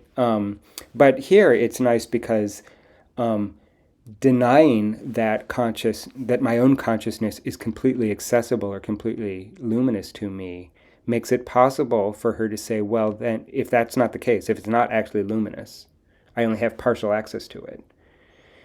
And if it makes sense to say I have partial access to your first person perspective because I can take on your perspective, then our perspectives aren't different in kind, they're different in degree, which means there is no genuine gap between us. There's not a dichotomy, there are distinctions, there's difference. I don't have as much of a grasp of your perspective as my own. Yeah. But I can at least partially take on your perspective. I can even take on the perspective of someone I've never met. And that is supposed to show that ability, that ability, I don't know if it strictly entails that reasons are public. I mean, it's kind of a side argument. She has a stronger argument for claiming that reasons are public, which we've already gone through. But it's kind of just like additional evidence or something. Yeah. Anyway, we should talk about suicide in the last few minutes. Yeah. That's towards the end. So she talks about how, from the inside perspective, life is intrinsically valuable. She says that saying that life is a value is basically a tautology. It has to do with this idea, like with the flower, like the way that it lives, the way that it grows. It's always seeking to maintain itself. Aristotle says the purpose of anything that's alive is to flourish, to not only maintain itself, but to what's a synonym for flourish? To intensify its living, to maintain itself in the most excellent way possible, or something, which will involve having a nice life, and also, I suppose, like having offspring and all this kind of stuff, and healing yourself. That's a way that you maintain yourself, and homeostasis and all this kind of stuff, right? The way that Kant talks about organisms is he calls them natural purposes, right? That life has one I don't know, maybe sufficient condition for life, maybe not as sufficient, I'm not sure, but one characteristic of life, one very strong, unique characteristic of life, is how it seeks to maintain itself and to flourish and to replicate itself and so on. Yeah. Right. And so from the outside, that's just a fact. But from the inside, what it's like to have this drive to maintain yourself and to flourish and to have a legacy, even if you're not like biologically reproducing, the desire to influence other people, the desire to have a legacy, to be remembered, is the desire to reproduce yourself. Right? Yeah. That is something that is, I think, almost sufficiently descriptive of life. And it seems like it's unique to life. And by the way, you can, it's important to remember that that's life from the inside perspective. Because you could write a program, a computer program, that goes through the actions that looks like it's replicating itself, like a computer virus or something. Yeah. But it has no internal perspective. I mean, I guess I'd have to go and look at the biological definition, but I mean, it's sort of interesting to think about like viruses, actual viruses, pathogens that are not alive on the biological definition. I don't know why they're not alive. But I think it has something to do with not having parts that fulfill some kind of systematic function or something. I'm not sure. It doesn't have organs or something. I'm not sure exactly. Like, why is an amoeba alive, but a virus isn't alive? All viruses do is replicate. I see. I'd have to dig into that a little bit more and see how we could extend this argument to that. But the idea is that for life to be a natural purpose, it has to be able to have a link between sensation and its motor functions, sensation and activity. Right? So it has to both be able to sense the world, and that sensation has to take the world and bring it inside, and then that has to catalyze some kind of reaction such that the organism produces activity that maintains itself, right? So Yeah. it's like this constant out to in to out kind of thing that has the upshot, at least from the external perspective, of always maintaining the existence of the thing, or maximally maintaining it as is possible. Yeah. But from the inside perspective, that's value. Hmm. That's her claim. So life has this kind of value from the inside perspective. And then the question is, what does that mean about suicide? If life is Yes. intrinsically valuable, then is suicide ever permitted? Is suicide even even something that coherently can be talked about in terms of value? And I'll just say this: you can think about suicide in the way that Hegel talks about the negative infinite judgment with respect to value. Mm. This is the way Wittgenstein doesn't talk about Hegel, but what he says about suicide fits exactly with this idea of the infinite judgment. One thing Korsgaard says is that suicide isn't the rejection or the denial of this or that value. It's the denial of the complete sphere All. of value itself. Yeah. Hmm. Hmm. So back to the question, is suicide ever permissible? According to Korsgaard anyway, maybe we did agree or don't. What does she say? And then why would it not be permissible and so on? Yeah.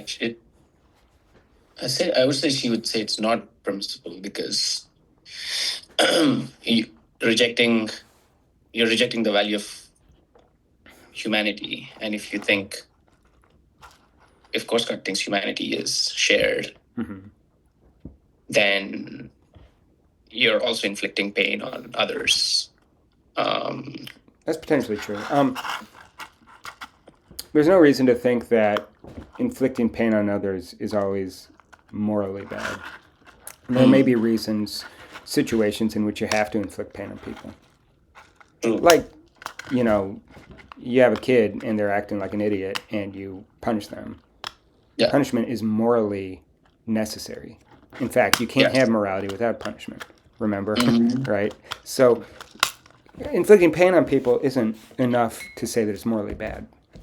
What you need to think about, what you need to think about is what it means to have humanity and how that relates to identity, and what it means to have a loss of identity and the relationship of loss of identity to moral deliberation, and how a situation where you could continue to go on living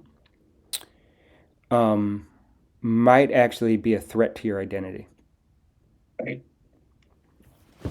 Yeah. Yeah, I guess the threat to the identity is like the ultimate threat. Yeah. Right. So remember, like a couple of weeks ago, we were saying like, okay, so the sanction that we have when we internalize the sovereign is that if we don't act in a way that's consistent, we'll lose our identity. And then I think you said something like, so it's as bad as death. And then I said, no, in order to make a decision, it has to be worse than death. Yeah. So is there a situation in which living can be worse than death with respect to your identity? Yeah. Can you put that together? Yeah. I mean, if it's worse than death, then that doesn't seem like a bad option. Yeah, I mean, well, keep going. See if you can be a little more descriptive with this.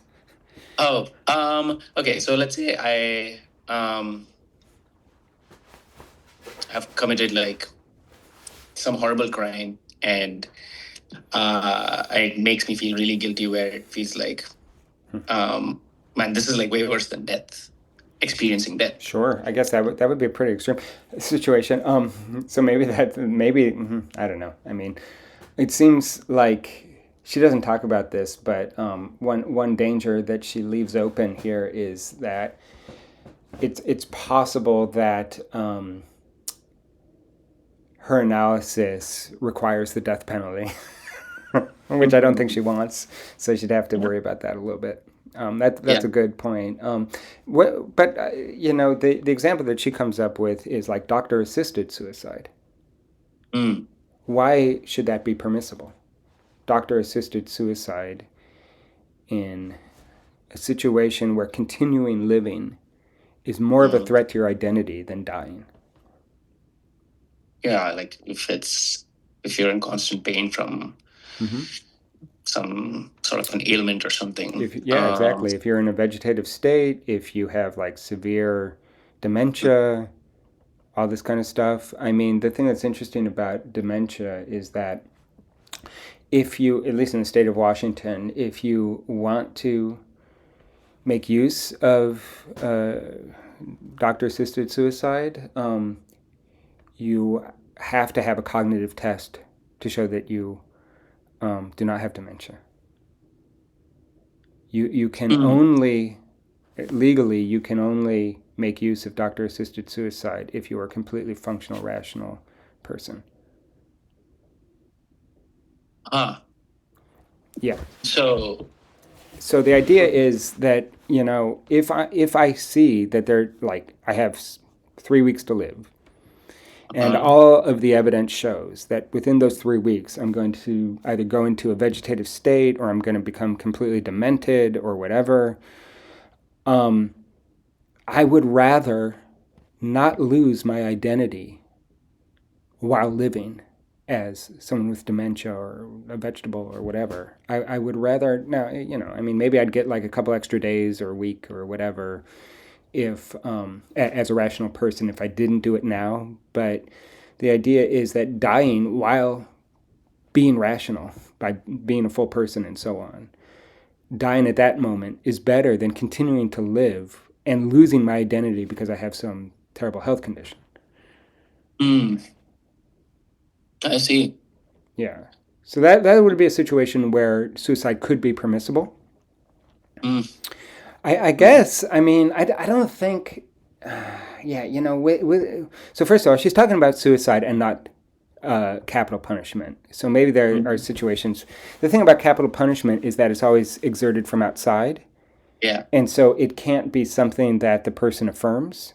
If they do yeah. affirm it, then it's suicide, right? So I think that the one thing that she could say is that capital punishment is not it is not permissible because it is not something that is affirmed in the reflective endorsement of the person who's going to be killed.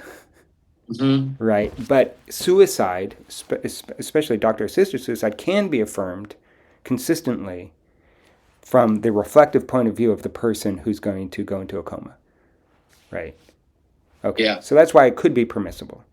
But that's the only right. case for her that it could be permissible. If you really are just going to like be in so much pain that you can't even like be lucid at all, or if you're going to be in a coma, or if you're going to be demented or whatever. But in general, what she says, quoting Wittgenstein says that if suicide is permissible, everything or nothing is allowed, Mm. because suicide treats the whole sphere of value as a category mistake, Mm. right? Because it denies the sphere of value itself. Right. And this is exactly like when I was talking about how, like, if you're in a court and, you know, you could either give an argument against the other attorney or you could shoot them. Yeah, Right. Well, shooting them is denying the very sphere of rationality itself. right. So it is a kind of denial, but it's a denial that breaks sort of like it's between categories, it's between worlds, right? It's a category mistake because shooting somebody is not a rational denial, a rational negation. It Mm. is effective, but it's effective in a way that has nothing to do with rationality. At least not rationality understood in this discursive sense as opposed to instrumental rationality. Right. Hmm. And so that kind of move, or suicide is the rejection of all values, is is also kind of category mistake because it is effective. If you commit suicide, you're not going to be valuing anything anymore. But it's not because you say this value is good, this value is bad. It's that you just stop valuing altogether. Mm-hmm. And from that perspective, the kind of nonsense where, remember how we were saying with Maimon, it was like virtue is quadrilateral means the same thing as virtue is not quadrilateral. Yeah. Well, Wittgenstein is saying if suicide is allowed, then everything or nothing is allowed. Mm-hmm. Because the negation and the affirmation have the same meaning. They're both Yeah. nonsense. Yeah. Right? Um, that's one other thing I wanted to say here. I don't know. Maybe we have a couple minutes left. Do you want to respond to any of that? Yeah. I was just thinking it's interesting how prominent suicide is. Mm-hmm. You hear about it all the time, and the fact that it drives people to that means that it has like some sort of a force to it, Mm-hmm. or Yeah. and obviously people are like rationalizing. Mm. I think when they make that decision of why it's better Mm-hmm. or good or whatever. Yeah. um, Yeah. Yeah. I mean, one thing about it is like, is suicide a symptom of mental illness? Which is to say, animal in nature and not reflective in nature. mm-hmm. Right. Well, certainly not in all cases, because with doctor-assisted suicide, you could have good reasons for doing it. Yeah. But the thing is, like, if it's animal in nature, isn't it just exactly the same thing as acting on an impulse to relieve your suffering? Yeah. It's just the same thing as like pulling your hand away from the stove. Yeah. If it's not reflective, and I don't know, it's interesting. I don't know because I mean, I guess the idea, something she claims, and something I think Kant has to claim for his system to work too, is that people can never be just completely animals. Mm-hmm. Even if you are mentally ill, you're making a choice because of the nature of how we experience our motivations. Mm-hmm. Right? We always experience our motivations as reasons. Mm-hmm. Right? And it could be that you're not very good at making inferences from the reasons that you're aware of and so on, but you can't actually totally abdicate your reflective nature as a human. And Yeah. one upshot of that is that you always hear language as having the right to be heard. But from the Mm-hmm. point of view of suicide, it's like it's not exactly the same as just reflectively pulling your hand away from a stove or some animal like an amoeba. If you put some chemicals that are poisonous to it, it'll move away from that. It's not like that because humans Yeah. can't abdicate their essential nature, which is to be reflective. Right. And so, even in the situation where I don't know, I assume that there are probably some pretty severe. I mean, maybe I'll say this: if you're mentally ill and you commit suicide, it's completely possible that the reason that you commit suicide is completely legitimate and justifiable because you recognize that your mental illness makes it impossible to be the type of person to have the identity that you should have as a fully functional human. So Yeah. maybe from that perspective on mental illness, it's the same as doing doctor-assisted suicide, right? It's like you recognize that your situation is hopeless. In fact, actually, Yeah. there was a story recently in the New York Times. I can't remember if this person was in the United States or in the Netherlands. But, the thing with doctor assisted suicide is legally, you have to have a disease and you have to have a reason with respect to the symptoms. And generally, it's just a physical illness that enables that. But if it's a mental illness, like if I have cancer and I'm going to die in 3 weeks, I can get doctor assisted suicide. But if I Mm. have a mental illness, I can't. Mm. And then the question is, well, what if your mental illness causes way more suffering than having cancer? Mm. Right? And actually prevents you from being, or prevents you from having the identity that you need to have, that you deeply know that you need to have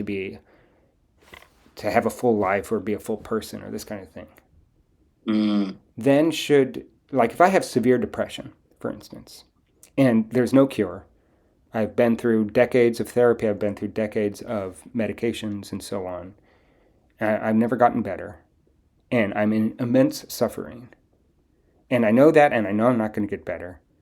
Isn't it rational then, on Korsgaard's account, to commit suicide? Right.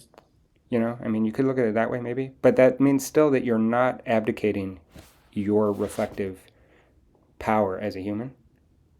In fact, in your one moment of lucidity, you're actually making a reason. You're so that even if you're not really totally reflective about it, even if it's just like I can't stand this anymore, and you jump off a bridge, actually, I think Korsgaard could say you have made a rational decision that actually is legitimate.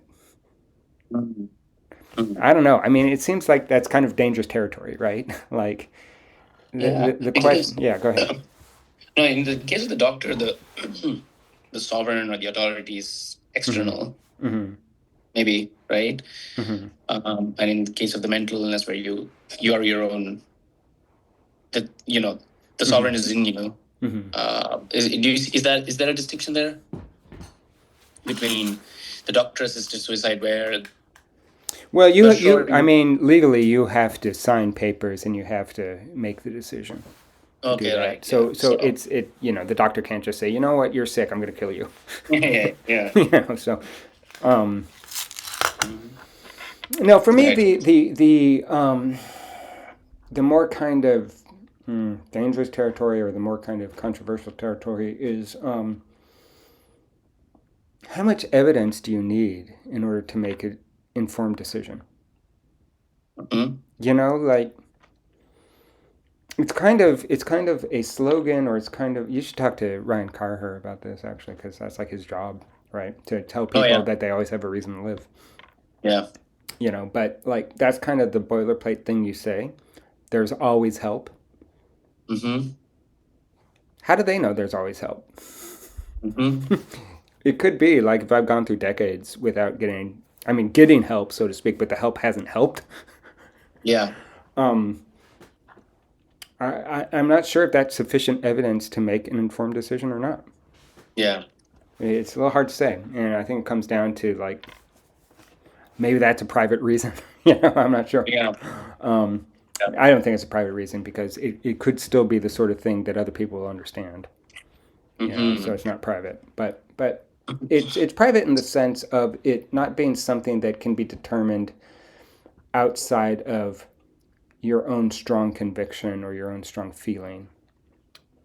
Someone could always say, well, how do you know that tomorrow they're not going to discover a cure or something? Yeah. Yeah, sure. Okay, I can make a rational decision about that. But if my pain is so intense and so far nothing's helped and I don't expect any help to arrive, at the end of the day, I have to simply affirm something. It's like, so in that situation, it's not like there is, there's not an independently correct answer, independent of my deep affect, my deep sense that this is the best course of action for me. So when someone would say that's something you have to decide for yourself, because there are no reasons I can give. You just have to decide for yourself based on what it's like to have your specific first-person experience. Yeah. One thing Cornel West says, this is in a totally different and a lot more kind of happy context, is he says, never lose sight of your thoroughly considered dogmas.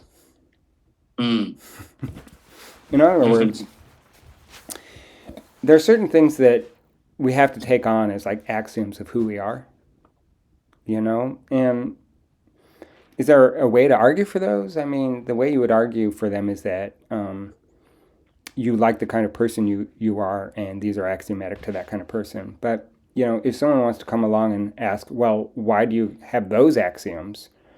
They're generally, if it's axioms, then what kind of prior argument are you going to give to support the axioms? The axioms make something possible, your identity, but what's the support for the axioms? Oh, nothing. You just affirm them. So they're dogmatic. but they're also thoroughly considered if the reason that you affirm them is that they're necessary for you to be who you are, right? And so that's the kind of situation. That's kind of what I'm talking about with that question. Like, you know, I don't know. Anyway, it's hard to resolve that question, and it's I think it's an interesting question. It's something that could have lots of conversations about. But okay, so that's probably a good place to stop. Yeah.